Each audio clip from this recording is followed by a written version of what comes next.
Spellforce 3 Soul Harvest. Is it worth a buy? Let's read the words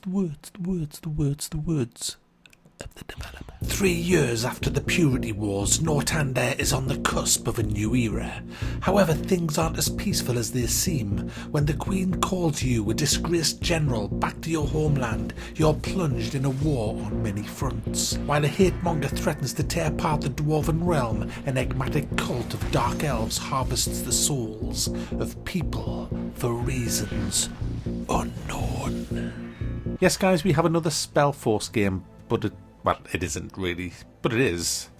Well, it's not really. It is. It's an add-on. It's an add-on. It's a standalone add-on. You don't need Spellforce 3 for this. This works on its own. It's standalone, and it's 20 quid. 20 quid. What do you get for your 20 quid? Well, I'll tell you after I speak about unspeakable things like graphics and sound and all the boring shite that no one gives a f*** about, but I've got to mention it anyway for the 2 people that actually do give a f***. It looks gorgeous. It looks nicer than Spellforce 3 slightly. It's got a good lot of options here, which I'm going to show you for the UI, for the graphics and the things like that. I only had time to test this on my 2080, so I didn't have time to get the 1070 out for this. Reason being, I lost all my progress. I did like a whole day on this game and lost all the progress. Had to start again today. I was so pissed off. It was simply because I got a press key and then they updated that to the release version, and which wasn't compatible with the press version, which was just one patch behind, so I was just livid today. So I haven't had time to test this on the 10. In fact, this whole review is going to be all over the place because I've just been totally freaked out. It's anyway, it ran okay. It ran well. It didn't seem to run as well as Spellforce 3, but the graphics have been upped and all that.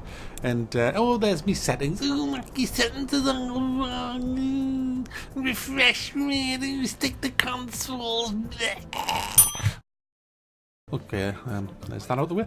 Okay, let's get on with the actual game. What's the actual game like? Well, if you cast your eyes back to probably, it was last year, close on to Christmas, I think last year, I reviewed Spellforce 3. That was my first ever incursion into the world of Spellforce. So I don't know about Spellforce 1 and 2, never played them, never even seen them. But I really did enjoy Spellforce 3. So when I saw this come up, I thought, ooh, this might be good. So 20 quid add-on, what do I get? Well, you get 20 hours of campaign tomfoolery. Now, the campaign is fully voiced. Now, I mean fully voiced. It must have took them forever to do the voiceovers for this actual. The amount of voices in this is insane, and they're all good. They're all good, apart from the American ones. American ones don't work with swords. I'm sorry, but you have to be English. I know you hate us for being English.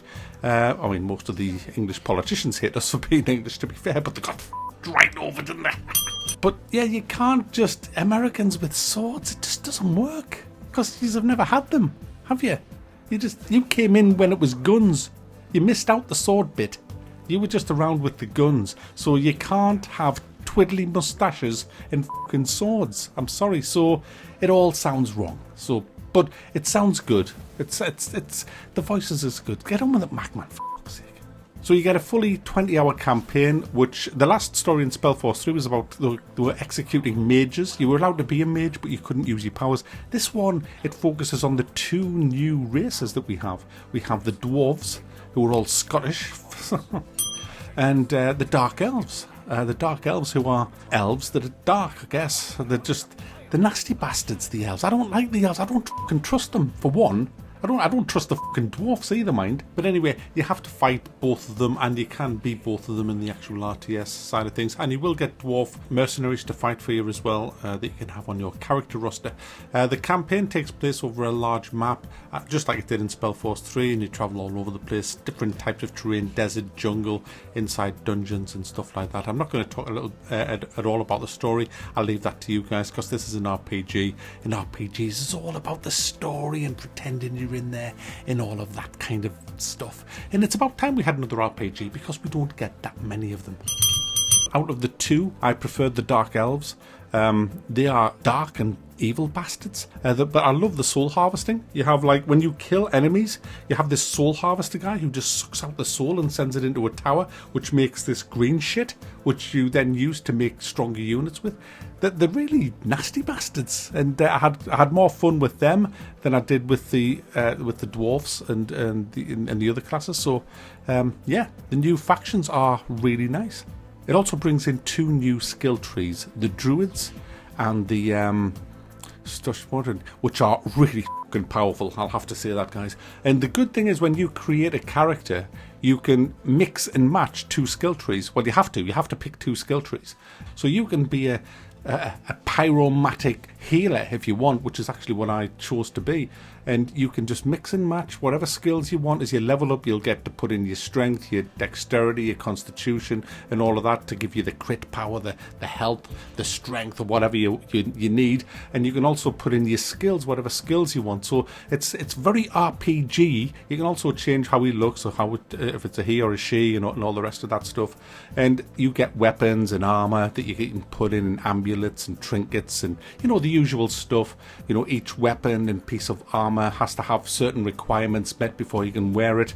So it's a really fun RPG where you go around these really good looking worlds, fighting all manner of beasties, spiders, wyverns, dwarfs, dark elves, humans, other monsters, fire ogres and stuff like that, golems rather. And you get good shit that drops, and you can find them in chests, and you get quest rewards, and you've got to build up your team. Now, you have 4 kind of characters in your team that go out, but you can have a pool of a lot bigger group, so that when you go on a specific mission, you can kind of decide which group, they're called mercenaries, you're going to take with you, which I really love. I mean, you can do that in the last one as well, but it's a really nice touch where you can just build lots of different types of mercenaries and then just choose which ones you're going to bring. Obviously, you should always take a tank, and I've spent most of my money on my tank, and it's paid off because the tank just kind of runs in the combat, and he'll just bring everybody to me. You've got a taunt and a few other abilities, and then your other guys, your casters, your archers, or whatever the hell, they just hammer the enemy from distance. Now, I mentioned this in the last one, but I'm going to mention it again for those people who've never played any of these games. It's all real time. You don't pause it when you're doing your combat. It actually happens in real time, but when you hold down Alt, it slows time down, and a wheel appears over the character that you want to cast onto. So you would just move your mouse over an enemy, hold Alt, and then you can cast and chain up all the abilities that you want to fire at him. It's so easy and so great. And if you hold Alt and then press Shift, you will get another bar with a whole load of new abilities on when you level up. Once you get like nearly max level, you get a shit ton of abilities. So you need like 2 address bars where you can actually put all the utilities on. And the combat is really, really fun. It's a bit hectic, but you do always kind of get time for it, and there's loads of different abilities that you can get, which makes the game fun. Now, there's not only that, there's the dungeon crawling side of that, but there's also an RTS in this where you have to build buildings, recruit warriors and stuff like that, and go and take down other bases on different maps, all within the campaign, which there was in Spellforce 3. But it's really fucking fun. It's a really well polished RTS. And guys, for £20, you're getting 20 hours of campaign fully voiced with a story, which is great fun on its own. And you're also getting built-in RTS within that 20-hour campaign.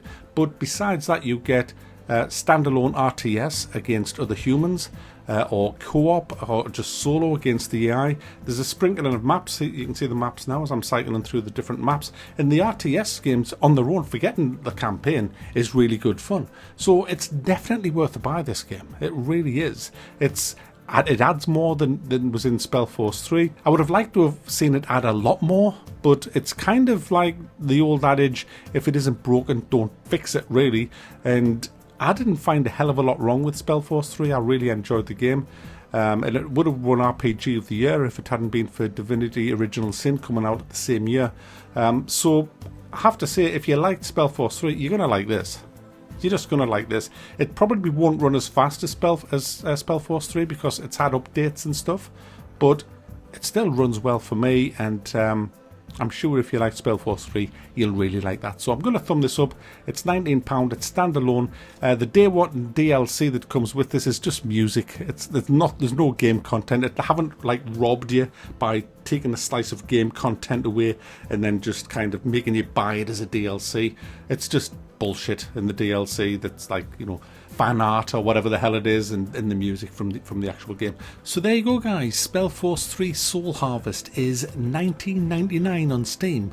But if you are more clued up, you will click the link in my description, which will take you to Green Man Gaming, where you can get it for $15.99 and support the channel at the same time. So there you go.